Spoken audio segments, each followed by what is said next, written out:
Gardening is local. Let me tell you, beginner gardeners, why that's important. And this is Darryl, Louisiana Simple Living.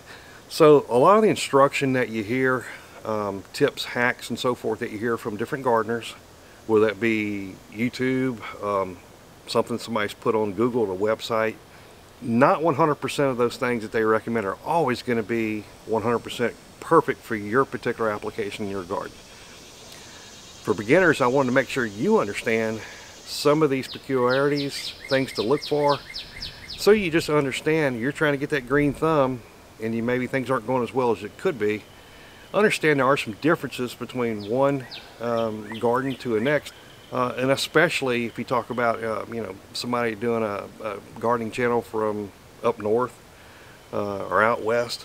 Some of those things can be a little bit different here in the Gulf South. Alright, so the first topic I'm going to cover is climate adaptation. And there's a number of bullets under here I want to talk about because it is important. But local gardening practices has to focus on selecting the right plants for your area and for your climate. And let's talk about that. Alright, so everybody has a USDA Plant Hardiness Zones. I've talked about it many times on here. It's really easy to go to the U.S. Department of Agriculture and you can look at Plant Hardiness Zones to figure out what zone you're in. But within that it breaks down generally your extremes on your freezing or frost side, your cold weather side, as well as heat. And that helps drive the recommendations for plant species that you can grow in your garden, right? So on the back of seed packets, as well as your plant nursery, to some extent you're going to have, zone 9A is my particular zone.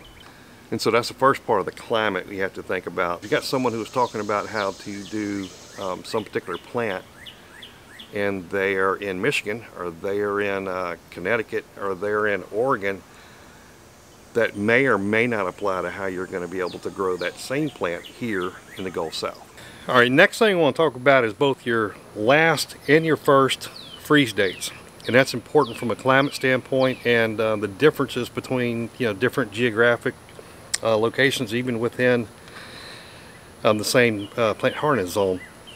So your first freeze date, that's basically the point that and it's like here for zone 9A, it was like November 15th. Within a 30% chance of probability, we would have a freeze as late as November 15th. So what you got to do with that date is, and we can get in our particular hardiness zones, we have a good long spring summer time between when we have that first freeze, which again is mid-November. So we may plant something in the spring. If we want to plant another succession crop, then what we can do is go to that November 15th date, that first freeze date, back up however long it takes for that plant to come to maturity that you want to grow, as well as harvest. But that'll tell you when you have to go ahead and sow your seeds out in the garden or plant a transplant to make sure it gets to harvest, maturity and harvest, before November 15th, before that first freeze hits. Now conversely, let's talk about the last freeze. And I'm talking about that last spring freeze that occurs at the end of the winter. That's critically important because that's also a date that we can say, all right, we don't want to put our plants out, our seedlings out, prior to that date. And so for zone 9A, that falls in the kind of the beginning of March 7th through 15th, somewhere in that range. And it changes year to year from the projections of the weather, climate, and all that. But from that, if we want to sow seeds indoors, we got to figure out how many weeks to back up from that point. So you don't really want to grow beyond maybe 8 weeks sowing your seeds and growing them inside. A lot of times they'll get root bound if you do it longer than that. But from that date, whatever zone you're in, from that date, back up those 8 weeks. That's when you can go ahead and start, for sure, you can go ahead and start your seeds, your tomatoes, your eggplants, your peppers, those kind of seeds. You can go ahead and sow them inside, and then after 8 weeks, you'll be ready on 3/7, 3/15, whatever that date may be. Again, if you're in a different zone, back up those 8 weeks from when your last freeze is going to occur. So you know that as soon as that last freeze occurs, or you get past that date, you can go ahead and plant out into your garden, or transplant those seedlings out in the garden.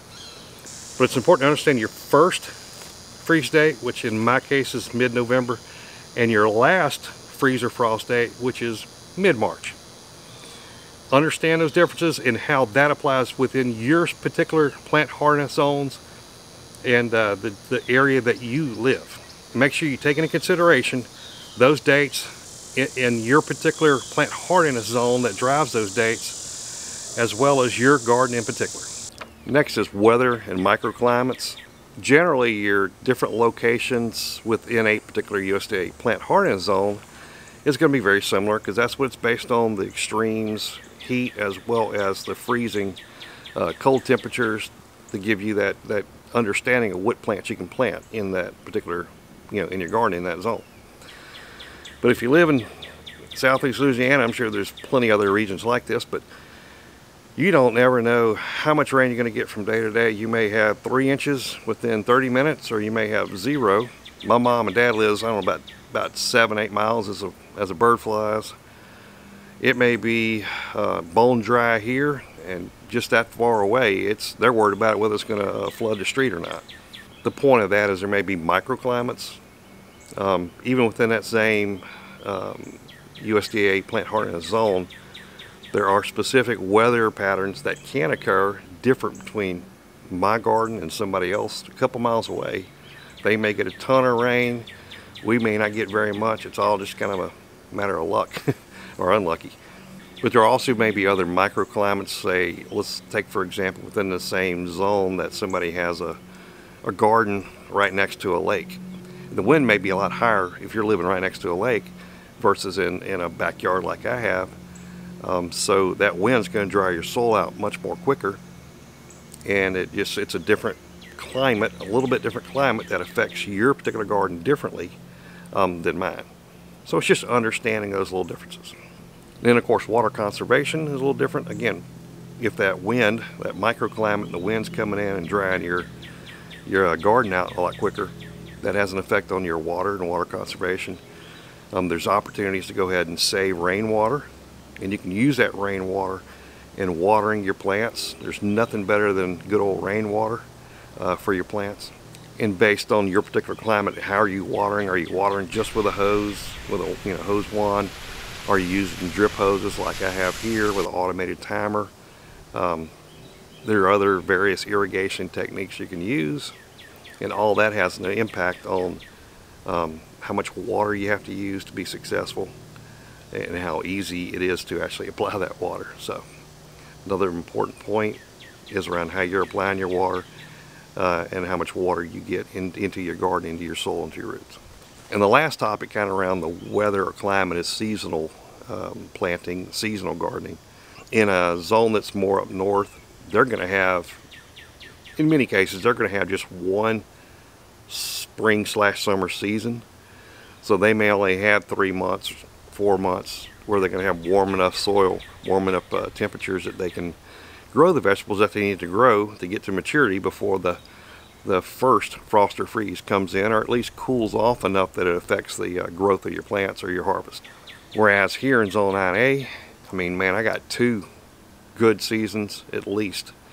Around mid-March, when your last frost or freeze occurs and your soil starts warming up, then you can plant again and get that another harvest in between November, early November, whatever the case may be, when your soil starts cooling off and you get your first frost or freeze of the fall.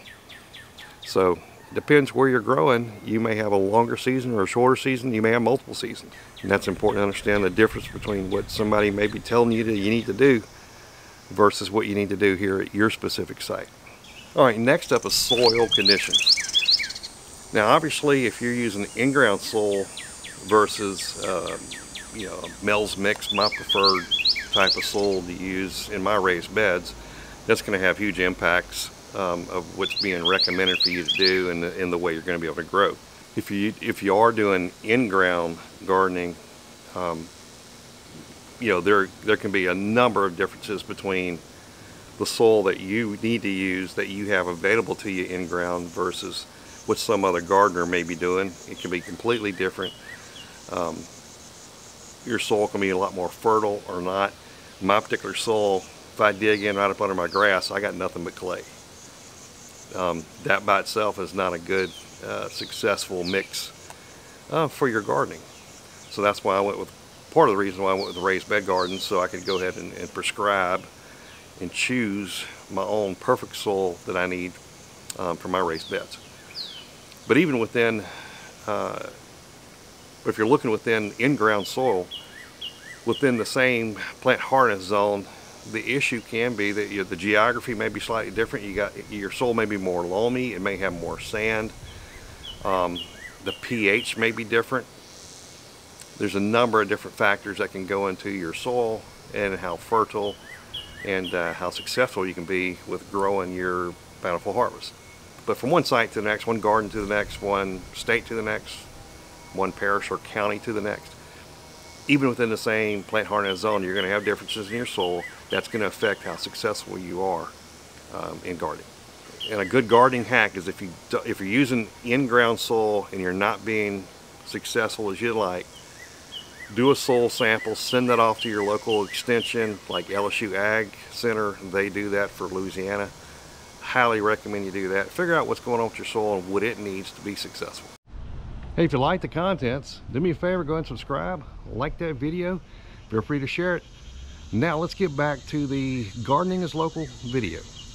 And of course, garden pest, I can't even begin to tell you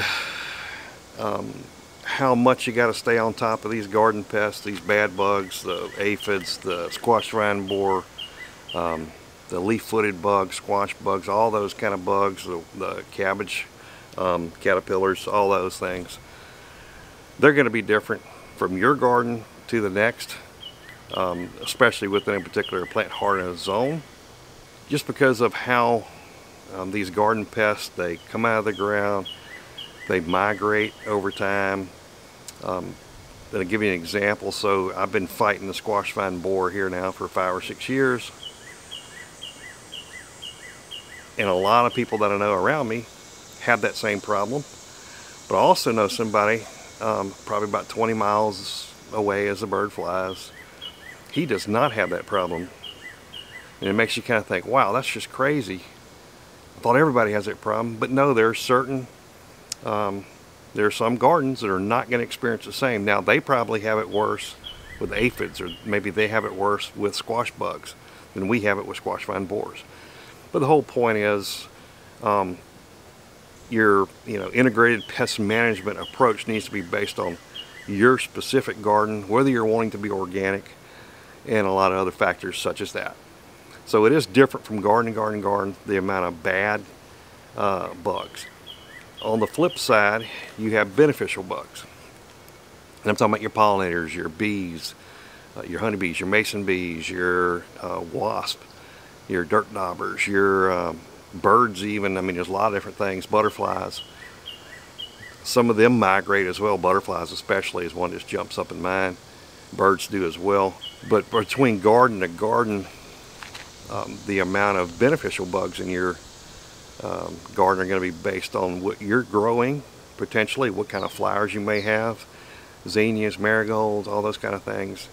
If you grow them interspersed in your garden, you're going to be attracting more in. If you give good shelter, like I got a mason bee shelter over there that they use through the winter when they lay eggs and so forth. All those kind of things, the way you do in your particular garden, regardless of the plant hardiness zone and all that, and then what it really has an impact on how successful your garden will be. And again, that's to your specific garden.